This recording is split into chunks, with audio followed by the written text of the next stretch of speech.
All right, welcome back. We have the police chief, Todd Duplantis, who is on the desk tonight, and of course Sergeant Lyons. You've seen them both on Bayou time from time to time. They come by and they try to give us information to help keep us safe. And we've got a big night coming up. Chief, welcome aboard. Sergeant Lee, welcome aboard. Thank you What for we're going to having talk us. about tonight. National Night Against Crime, what is it? Yeah, National Night Out Against Crime. This is where neighborhoods throughout the country get together and basically come out and join forces with law enforcement, meet law enforcement, and strengthen the spirit between the residents and law enforcement, and basically send a message to the criminals that, hey, this is our neighborhood. It's a trust thing, too, because it makes police reachable to the community. And I know there's been a big push by your administration to do that. As a matter of fact, Sergeant Lyons has been, how many meetings? 11? I had 11 meetings in July that we had 164 neighbors that attended.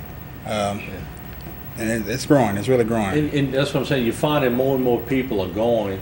And before, with police, people were sort of scared to open up, but more and more Yeah. people are opening up, don't you find? Right, now the police, they're coming to their homes, and we're having these meetings, and we're helping them resolve the problems they're having within their communities. And it's not just all crime. You know, a lot of people are reporting abandoned structures, improperly parked vehicles, speeding, stop sign violations. And when Lee gets this information, he gets it to where it's got to go. And then it's properly enforced and the problem's resolved. As I'm renovating that Duplantis building downtown, I've been seeing a lot of police activity. Just a conscious effort to step up foot patrol downtown too. I see. Yes, we've been having some, with a lot of investments the parish has been putting the boardwalk and downtown development. I've been in contact with Miss Ann Piku, and there's been a lot of problems ranging from various type of issues. And we recently assigned Sergeant Albert Pierre as a foot patrol officer downtown Houma. Okay. And he's going to be downtown, and we're going to also, he's going to be getting a bike, and so he can get from location to location. So he'll be in shape. Yeah, he's going to be in shape, and that's actually why he put in for it. He says, Chief, I want to ride the bike. So I think you ought to put a Sergeant Kyle Falk on the bike. oh, wow. I don't think he could last 5 minutes on the bike. We got to have a little fun on this show. Yeah. All right, now you have. Let's get the calendar up, Jay, if we can. And you have a lot to talk about, and let's bring that up, and then I'll let you. Like You go from Lee, there. I don't know if Lee can explain how we have Bayou Towers from 4:30 till Dumas Auditorium from 5:30 to 7.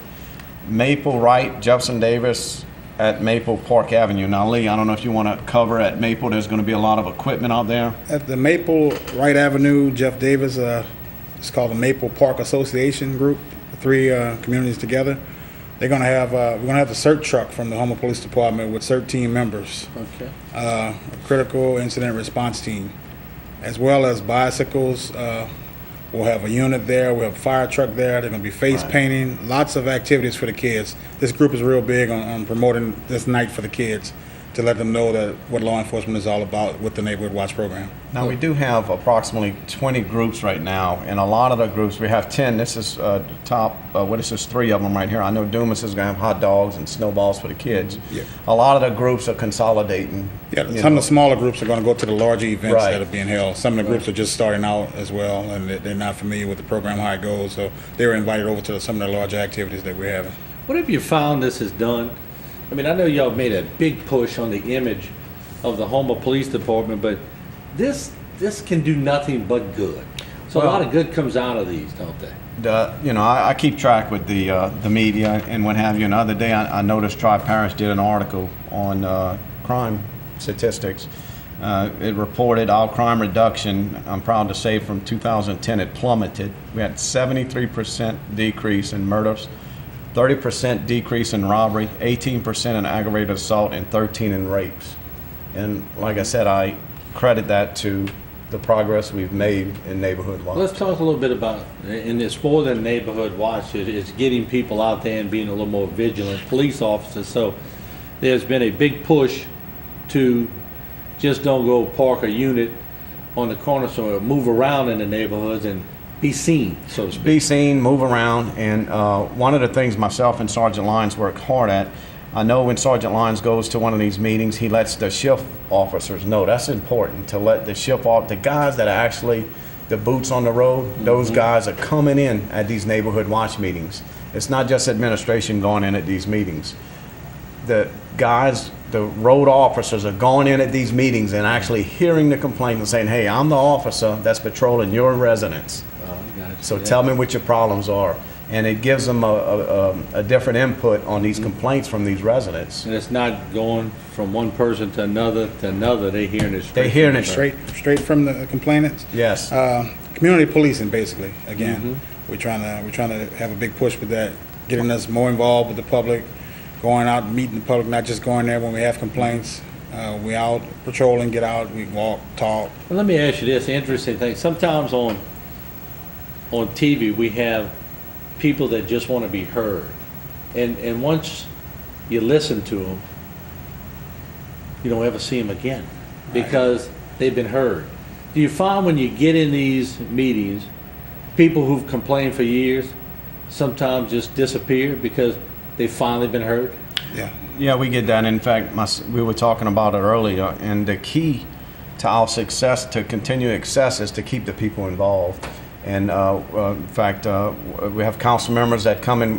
Miss Alana Williams, I remember at one of her meetings when we went in, the people were praising us, and she said, "Whoa, whoa, whoa! Don't praise them too much." You know, she says, "Hey, you know, we got to stay vigilant. We don't want them to get complacent." Yeah, do not praise them too much. So we have to stay vigilant with it, and just because everything's, you know, going fine, we need to still be aware of what's going on in your neighborhood, so we can keep it peaceful for everybody. You know, what are y'all finding as far as, I know y'all on the street a lot, or you see, we got a lot more people coming into town, so how in the world can you keep crime down when the population seems to be growing all the time? Do you go to key people in the neighborhood and they sort of become the watchdog? I'd pretty much say that this is where our block captains for each watch group or each community comes in to play. By them being within the neighborhood and have their group, the people, their members underneath them that they disseminate the information to, they call us with whatever they see in the communities. They're our eyes for us, our extra eyes, which this helps a lot. And the captains, the watchdogs, so to speak, are Right. Correct. You don't put their name out in the street. No, they just sort of keep an we don't eye. reveal them. They just let us know what's going on and we jump on it.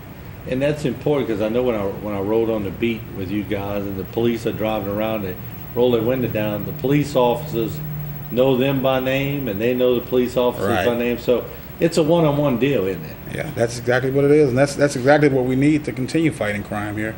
And it's been a great help to us. And I'm going to tell you, it's 24/7. I mean, every day Lee's gathering information and he's sending it to all the block captains. I mean, this is every day. He's working every day on this. And like I said, you can see he started in July 5th and he went to a total of 11 meetings. I try to make a few of them. But the key thing was when we got in, the first thing we did, I think, was getting into the neighborhoods, talking to the people, building the trust in the people. And the next goal was to get the officers, the beat officers, and I think we did that about 2-3 months ago. Pretty successful with that. Yeah, we started getting the officers in There's there. officers that's coming on their days off now that want to come out and assist. Is it rewarding when you get into these meetings? You see them at every public meeting too. There's some individuals who you walk in and you go, there's no way I'm going to make them happy. But then, a couple of months later, Surprising. they're on your team, There. and they're right there with you. And They're it gotta rooting make for you feel good when you It get does. that done. It really does. It really does. And when I report back after every meeting, I do what I guess you call them minutes, and I forward it to the chief. And you wouldn't believe the compliments that we get from the job that he's doing with us over at PD. Well, good. We appreciate it. Let's bring up the calendar of events again for tomorrow night, the times and the locations if we can. And let's go over it one more time so that people can, Chief, go Okay, ahead. we got 10 groups. Okay, I'm going to go to Bayou Towers, 4:30 till Dumas, 5:30 to 7 o'clock. Again, there's going to be some hot dogs. There's actually a pizza probably at Bayou Towers. So there's a lot of food and refreshments at all of these meetings. Maple, Wright, Jefferson Davis, that's going to be a big location. Crescent Park at United Methodist on 311 is going to be a location. High Street Municipal Auditorium is going to be a location of the High Street McKennaville, Weed and Seed, they're going to have a march also in McKennaville. Peachtree Street, Four Corners, that's a pretty big group covering that side of town. They're going to be meeting right there at Four Corners Church. Roberta Grove, that's Roberta Grove Boulevard, they're going to be meeting. Acadian Land at Annunciata, first meeting we went to, there was 87 people. That's a pretty fairly big group. 87? 87 people. Wow. Yeah, that's a big group. And we got the Summerfield Triangle on McAllen Street. Notice the times, all 6 to 8. We have 30 to 40 officers are going to be out and about. I'm going to be trying to make as many of them as I can. I'll have Parish President Michelle Claude with me. I know Lee's going to be trying to make as many of them, so it's going to be a lot of officers out and about. You have it right during the time of Bayou time that they could watch us again at 9 o'clock, right? Yeah. Get the meeting over by 9, all right? Oh, yeah. You know, y'all doing a great job with that, and I appreciate y'all coming on board and letting us know. Why don't you come back next week or whatever and let us know how all the meetings went? Well, I'd like to do it, and we have some other stuff coming up, the neighborhood watch groups, and I want to thank you for allowing me to come on and to advertise this big event in Houma. It's very important to us, and I appreciate what you and HT been doing for the police department. Right, anytime. Welcome anytime. Thank you. And Lee, keep Kyle in line over there, all right? I'll do that. All right, thank you all Thank you. very much. And what we're going to do, we're going to take a break. When we're going to come back, we have some time now that we can go to phone calls. 879-1231. The debt ceiling, everything else going on, negotiations hot and heavy. What do you think? Phone lines will be open. Don't go away.